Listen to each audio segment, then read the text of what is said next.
I refuse to be blamed for the fact that you had your awakening 20 years too late. At any other point in our marriage, if you had decided you wanted to go back to dance, I would have been nothing but supportive. Oh, so when would I have done that, huh? Between which of your anxiety attacks?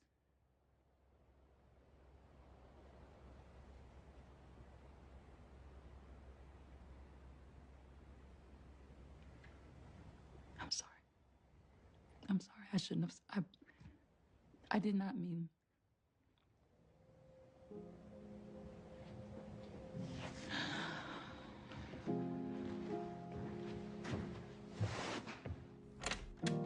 Where are you going? So first of all, shout out to Sterling K. Brown, phenomenal actor. Listen, usually we don't review things that are, fabricated or are known to be fabricated, like shows, like movies. But this exemplifies this point too well. Like it's couldn't be done better. When men have for so long, when we've been told to open up, to show our vulnerable side, to confide and be vulnerable with our significant others, with our women, with our wives, too often. If I say too often, I mean nearly every man has an example of a time when something that they opened up and they shared was thrown back in their face. Because in the heat of the moment, in an actual back and forth, terse discussion, it's often as if the most important thing is to emotionally get someone off canter rather than addressing what is being said. And men experience this often. Instead of discussing what's being said, I just don't want to talk about that. I want to make you feel something. Usually, I want to make you feel poor emotionally. I want to make you feel bad. So I'll go right to the quickest and the most accessible pain point. And that's usually something that you shared with me about anything. And they'll use that, it's weaponized and it's thrown at you. And I want to, absolutely be clear and say this is a genderless thing. Men often do the same thing. When we see that, we know these men are manipulating. We know they're gaslighting. We know they're not emotionally centered and controlled. But when women do it, we don't say anything about it. Just like he did in this little clip, just shut down and walked away. So, guys, before we continue, we're gonna play this back so we can dissect it just a bit more. Guys, continue to like, comment, subscribe, hit the notification bell so you don't miss uploads. Streak is still alive. We've been on this YouTube journey for 3 months, and we're still doing 2 a day. That's my hope, to continue that at least to the end of the month, and then we'll reassess and see what we got going. So let's run this one back. I refuse to be blamed for the fact that you had your awakening 20 years too late. At any other point in our marriage, if you had decided you wanted to go back to dance, I would have been nothing but supportive. Oh, so when would I have done that, huh? Between which of your anxiety attacks?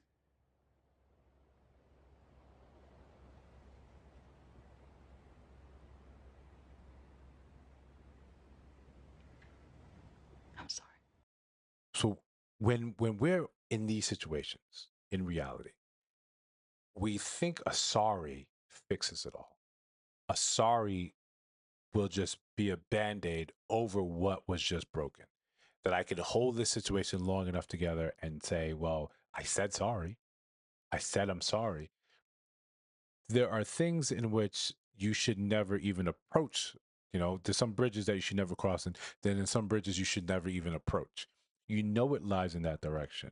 And that in order for us to build a healthy sort of relationship, there had to be some open moments. There had to be some vulnerability shared. And that often helps people bond together. You bond in your own similar struggle. You bond in the things and sometimes the trauma that you've went through. Maybe not you both suffer the same thing, but one person can be that to comfort you, to just unburden yourself and unload some of these things on. But it's always done with the utmost thought that this person would never use this to to betray you, to throw this at you, to use this to critique you in the moment when they're also emotionally charged. Again, men have found themselves on the poor end of this, to the point I remember in a past relationship, I shared something about just feeling like sort of drained and tired and taken advantage of, different aspects of life, and the quickness in how that was thrown back in my face. And then the more important than that is the I'm sorry. And then even subsequent when that would be tried to address, I said I'm sorry. I said I'm sorry. So what happened? I end up learning and I end up saying, okay, you can never be that vulnerable with her again. Whenever I would be upset about something and something real, something that really affected me, something that really mattered. And she's inquiring because she can see that something's wrong. She sees that my energy's off, see that I'm contemplative, see that I'm not talkative. What happens? I make up something. I make up something. And now here she is giving me advice and trying to comfort me on something that is a lie. That has never bothered me. That is not a thing that does not affect me in any way.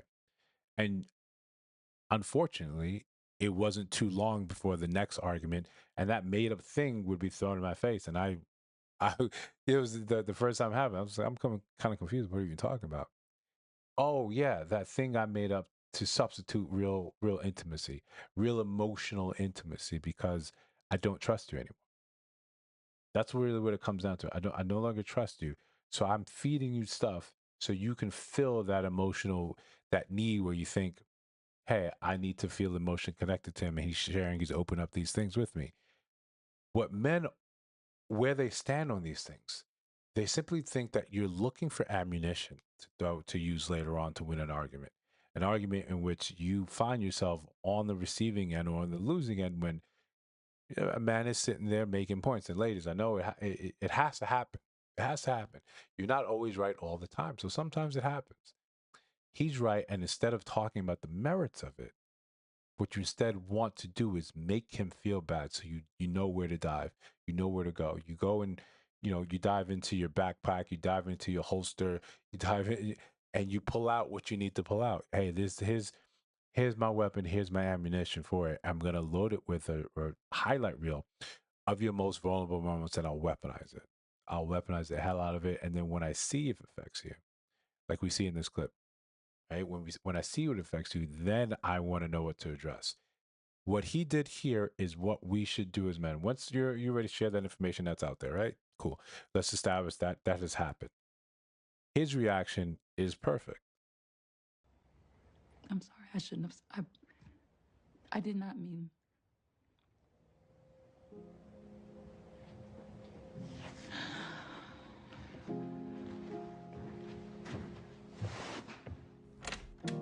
Where are you going?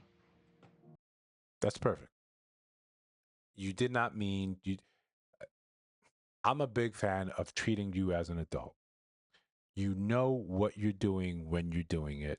You aren't some toddler who blurts out the first thing through association that comes to their mind. This was a deliberate attack. This was deliberately done. Even if you want to be told that, well, you're emotional creature, and therefore you should be off the hook. No, you can be an emotional creature that still knows there are boundaries that you do not cross, because you know the boundaries that shouldn't be crossed, because you also have those same boundaries for yourself that people should not be saying this about you. When you say you've been through some sort of trauma, there's no scenario in which you expect your man, your protector, your provider, your husband to throw that back in your face just to win an argument. Just not even really to win the argument, just to end the argument because now you're going to be so emotionally turned off. You just kind of trying to connect the dots on what this means.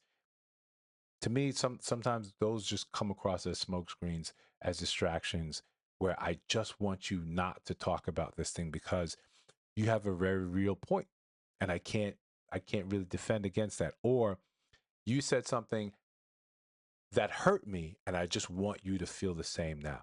I want you to hurt. What we need to consider and we need to realize are people that do this, and men and women, are these people actually our partners? Are these, because I'm under the assumption that if we're a partner, if we're doing this thing together, then we both want what's best for one another. And if you are at this point and communicating like this, what's best, what might be best for that other person is for you not to be there. And I don't mean like Sterling K. Brown did, leaving her and leaving the room and going and staying somewhere else. To me, those things are absolute deal breakers. And without a doubt, not a thing that can be patched by saying, I'm sorry.